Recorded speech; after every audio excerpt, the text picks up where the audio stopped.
Time now for our game day mailbag. And Taylor, the mailbag is filling up each week. Again, if you'd like to email us or tweet us your questions each week, we can answer them right here on the show. Again, tweeting at GBNMobile, or you can email us at GamedayMagazine@AOL.com. All right, time for the mailbag. Taylor, what do we have this week? All right, first one up, we got it from at Coach Jay Barron, and this is one that is actually a pretty good question. Is David Kearns the best player Chantilly has ever had? Ooh, Bruce, best player? Nah, too early to tell. David Kearns, great football player. When his time is done at Chantilly, he might be considered one of the best ever. But it's way too early to say something like that. Torian Pace gets my vote. Now, my buddy Grant Paulson, who's on WJFK all the time, he would agree with this one. We both had a man crush on Torian Pace. That guy was unbelievable. So he's the guy, but, Kearns has a chance to maybe get up in the conversation with his ability. He's not there yet. No, he's not there yet. That's not to say that he won't be. But if we had a list of the top 5 players of all time in game day history, you could certainly make an argument that if we had a Mount Rushmore, let's call it, of all game day players, you could certainly make the case for Torian Pace. And let's not forget some guy like Zach Halley, a great player for Chantilly. The Romines, great players for Chantilly. And I know that there are others. That's not to say that Kearns, when it's all said and done, isn't in that list. Right. I mean, there's still time. David really just playing his first full year, where he's got a chance to dominate on both sides of the ball. He's a tremendous football player. I'm impressed with him. He's got potential, but too early, Coach Barron, whoever it is that wrote this, too early to say that right now. All right, next question out the mailbag is from at Gaius Taylorius. I'm guessing your name is Taylor. That's a good name. Do you think Lake Braddock will take down Centerville? Andy. This is the one team that could do it. They're the one team. Because, look, Centerville is going to put pressure on people, and they're going to score points. And so you got to be able to throw the football to get back in a ball game, let's say, if you're down. Or more importantly, just get them from pinning their ears back and sitting on one side of the ball, whether it's the run game or the pass game, and coming after you. This Lake Braddock team has that capability, and they got the right guy running the show in Caleb Henderson. So the thing that I've seen about Lake Braddock that makes me think that they will match up well with Centerville is their play up front. I just talked about it in the previous segment.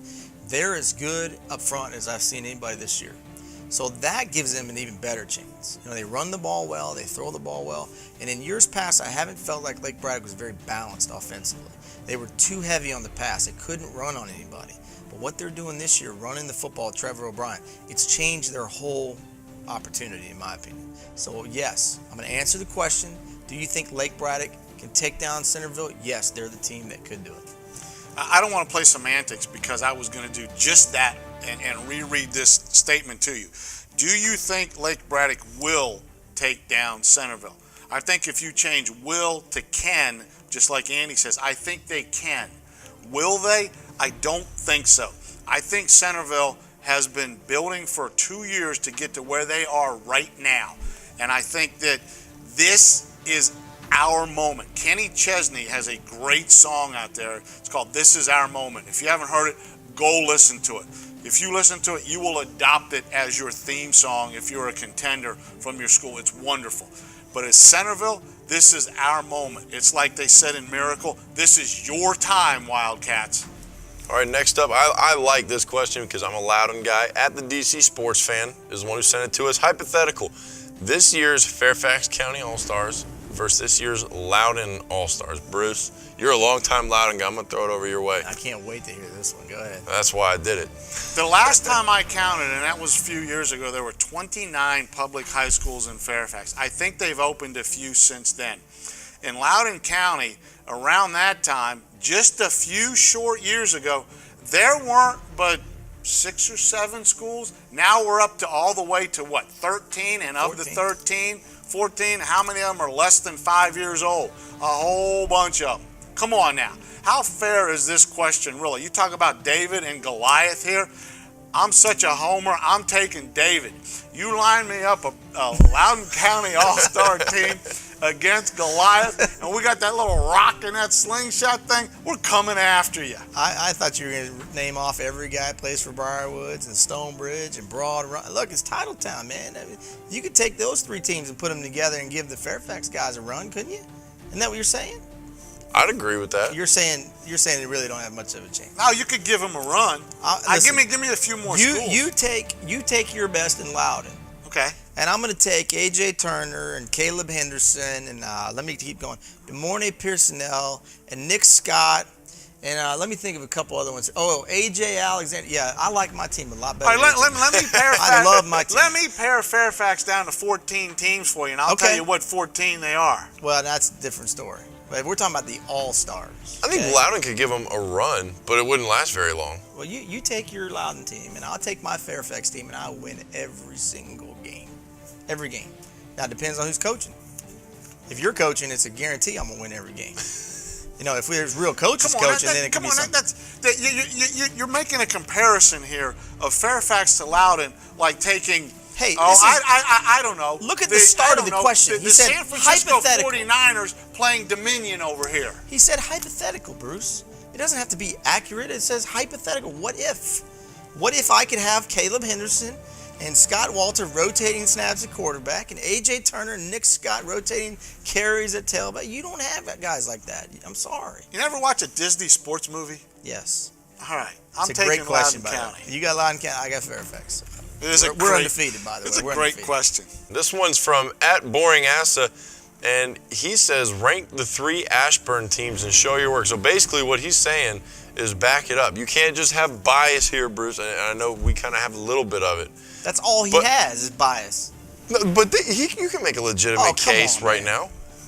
You know, just because that, Bruce, I want you to start going, let Andy kind of counter it here. How do you unplug this thing right here? Because this is where I'm leaving right now.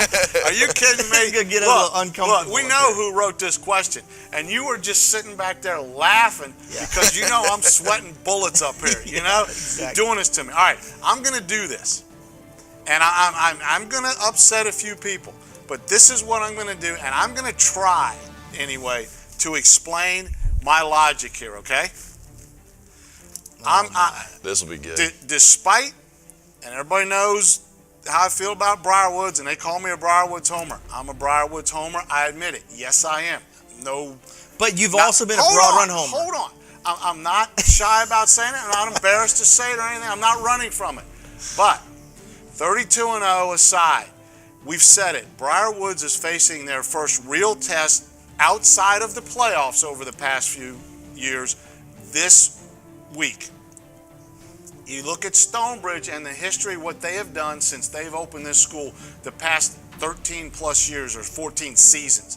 They have earned the #1 spot in there until one of these other 2 teams we're just Ashburn, not just Loudoun County. Till one of these other 2 teams beats them, Stonebridge is #1, undisputed. You look at Briarwoods now, their history and what they've done the past 3 years. Listen, Taylor and I stumbled on this a couple weeks ago. You realize that this Falcon team has lost the exact number of games as number of state championships they have won? That's 3 over the past 3 years. That puts them in the #2 spot in their history. Broad Run, I made the case why Stonebridge is going to win that game. That's why Broad Run's #3. Can they beat either one of them? Yes. Have they been able to prove that and actually get the job done recently? No, they have not. So, Stonebridge, Briarwoods, Broad Run. There's the order. Tell me I'm wrong and why. Well, you're saying basically in a nutshell that state championships are not the deciding factor. Because the team with the most state championships is Briarwoods, the orange and blue that you wear. The team with the least state championships in the area is Stonebridge. Broad Run has 2 of them. So you're saying that is not how you decide this, is what you're saying. It's not how I decided this question. Absolutely. You're not right. Okay, right. So you've basically thrown out the championship part of it. It's just on the field. And so let me ask you a question. I'm just going to come back to you and ask you, this is, I think, what people want to know. So to validate what you're saying then, you're saying that Briarwoods' championships are not as important to the equation as maybe Stonebridge's years and years of playing in the championship but coming up short because they're playing at a different level. Is that? Yes, they're playing at a different level. Saying? Yes. Okay. Now, what Briarwoods has done up here, Stonebridge has been against that in Division 5 down against the Virginia Beach area all that time. It's 2 different levels. I'm not saying that I would pick necessarily if they were playing head-to-head, if I would pick Stonebridge over Briarwoods. I don't know which way I would pick that game right now. But I'm saying rank the teams in the area. And you do it all the time by the eyeball test. What do I see on the field despite the record? Your favorite phrase is they haven't played anybody. Who have they played? I'm saying Stonebridge has earned the #1 ranking in this area. Am I saying they're the best team? No, okay, let's take it a step further. Just like the power poll. Are they the best team this year? Are you taking Stonebridge over Briarwoods right now? No. We're not doing picks. We are ranking I'm just asking teams. you because you I'm said not answering rank that the question. 3 Ashburn teams. I am ranking Like as of them. right now. As of right now, rank the 3 them. Ashburn teams. I just did. I didn't say programs. Because what you're just talking about did. is more about the ranked- program over the years. I ranked Stonebridge, Briarwoods, Broad Run in that order. Now, if this were next week and Briarwoods had beat North Stafford and we see what Stonebridge does against Broad Run or vice versa, what Broad Run does against Stonebridge, it might be a different answer. Those questions are still in my mind. I'm ranking them. I'm not picking who's going to be who. Okay, I'm going to talk right now. Because if I talk I'm saying right now. If I talk about all the years of play and the state championships and the validation for that, it'd get myself in trouble. I don't want to do that. But if I had to rank them right now, I'd put Briarwoods 1 because they have a better body of work as far as the way they played in the first 3 weeks of the season versus what Stonebridge did against Lake Braddock. It turned it over a bunch. They didn't play that well, tackling against the run. They didn't stop Langley last week. I'm not saying Langley's a bad team, but Briarwoods has looked more impressive in the early parts of this season than Stonebridge has. Okay, so I'm flipping that at the top. I'm saying as of right now. Now that could change. They face North Stafford, and it could be a different story. I picked North Stafford, so I think it's going to be a different story. But as of right now, going into this week, I think Briarwoods has looked the part of the top team in Ashburn. They have dominated up front. They've made big plays. They've beaten the teams like they're supposed to. Stonebridge did not take care of the football in their first game, and that, obviously knocks them back a peg. Now, they played better competition than Broad Run's played. So I'd put them in that 2 spot. Broad Run still has to kind of prove that they deserve to go up because they haven't beaten anybody that I would consider to be a top contender. Stonebridge lined up with a Lake Braddock and went toe-to-toe with them, almost got them at the end, didn't play well. So you kind of think, hey, if they played well, could they have won that ball game? Secondly, Langley's a pretty good football team. So they've played 2 pretty tough games to start their season. Broad Run's schedule strength is hurting them in my book. But I'm flipping at the top. Based on the way Briarwoods has come out and played, I think they've looked more the part of the top team in this area right now than the way Stonebridge has. Now, ask us in Week 10, boring Asa. Ask us in Week 10 because it may be totally different. Ask us next week. It may week. very well change by next week. It's a great question. Show your work. The bottom line is just look at the body of work of the season thus far and how both teams, all 3 teams, are operating. Really, you could put Broad Run the way they've played. I'm not talking about their competition, but the way they've played, they could be in that 2 spot because Stonebridge has not played their best football at all. Whereas you might argue that Broad Run's playing really good football, and so is Briarwoods. So you could actually go Briarwoods, Broad Run, Stonebridge right now. The people in blue over there are not going to be happy with me, but the fact is they know they haven't played their best football, and they're trying to get there this week against Broad Run. Great question. Thank you for ruining our friendships, Boy Nasty. Go ahead. That's why I'm neutral. The next one, last one, is from @PeterBladel. If you were in a Northern Virginia high school fantasy football league and you have the #1 pick, who do you take? I like that question. I'm going to have to say something on this one after you guys do. Wait your turn. I'd love to get fantasy football going here at Gameday. You want to do that, Bruce? Man, it'd be awesome. We got somebody really smart contact me. Let's do it. Okay. All right. So if you had one guy, your fantasy football player, your first You pick, asking me to go first? I'm going to let you do it. I'm just going to set it up for you. Okay. All teams, Loudoun or Fairfax, doesn't matter. Fauquier, Winchester, Alexandria, go wherever you want. Who you take? Yeah, in fantasy football, you get points, right, for scoring points, for positive plays, right? You can also get points on defense, right, for making big plays, for making interceptions, maybe for punt returns and things like that, right? Having said that, I'm going to prove my homership here, and I think I can make an argument for this that I don't think you can shoot down. I'm going with my guy, and you might say my favorite player in the area, Trace McSorley at Briarwoods. He's playing both sides of the ball. Against Loudoun County, he was running back punts as well. He's already had 2 interceptions on the season negated because of penalty. Not penalties he committed, but that were taken away from him. You get points for that, don't you, in fantasy? I don't play fantasy football. Right, Taylor? You get points for that, right? You get points for scoring touchdowns. He scores touchdowns down in the red zone. We saw him, I don't know what, 3 in one game not too long ago? He throws for touchdowns. Trace McSorley is the answer to the question. Listen, I said it last week. The best fantasy football player that you can take in this area is A.J. Turner, because he runs back touchdowns on the kick game. He intercepts the passes every week, not just some weeks. And then he runs touchdowns nonstop on the offense. Look, does he throw touchdowns? He can throw them too. Everything you just said, Trace McSorley does, plus throws touchdowns. But I'll take A.J. Turner, because he does it more consistently on all sides as opposed to sometimes for Trace on defense. Yeah, because you can take him because I had the number 1 pick and I took the number 1 So you're answer. saying I took A.J. Turner second, but really if it was my first pick, I'm going number 23. A.J., you're my guy, man. Keep it up. Honestly, I mean, you two both took my 2 picks. I would have flipped a coin between those 2 guys. Yeah, and then you could get into the argument like, who would you take next, right? I'd take Caleb Henderson next. Well, yeah. I like that. I like that one. I don't know. That'd be my next guy. Is there a kicker He might out be there? good at this fantasy football. Is there a kicker out there I could take? You would be the one guy that would take a kicker with pick number 2. That's Bruce Bornarth for you. All right. Hey, final comment here. 2-minute warning time here on Gameday All-Access. Now, normally we give it up to where each guy gets a chance to sound off. I'm going to do that, Bruce. You keep it short and sweet because I got something I want to say here at the end. Go ahead. I'm going to keep it very, very sweet. All the love in the world to my daughter, Amanda. She's getting married Friday night. Young man Taylor Mangum went to Potomac Falls High School. We love him as well. Feel like he's part of the family. Couldn't be more proud of my 3 kids, but this week is Amanda's week to shine. And oh, by the way, on Saturday, the next day, my daughter Allison's, it's her birthday. Love you guys. Congratulations, buddy. Yeah, I was going to say, congratulations. Hold it together, will you, when you're walking down I'm going to lose it big time on this one. I know you are.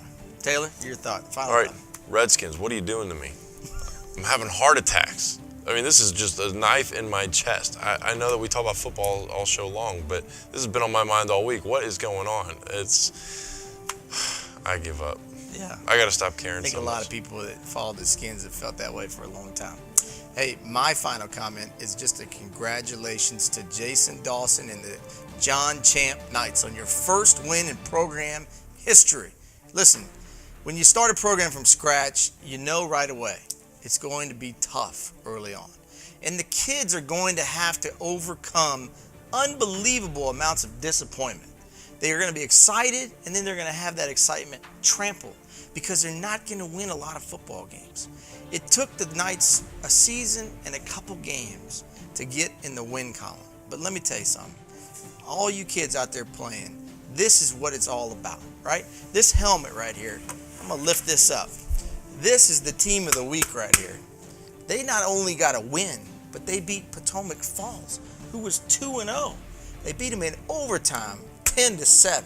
So my team of the week, the John Champ Knights, I congratulate you on being mentally tough enough to overcome the adversity and get that first win, and I'm sure it won't be the last. There'll be many more to come. And with that, we'll send you away here on Gameday All-Access. Epic Fridays coming up. Make sure you tune in right here at GameDayMagazine.com for the father-in-law-to-be, Bruce Bornarth, and Taylor Jensen. I'm Andy Hayes. We'll see you next time here on Gameday All-Access.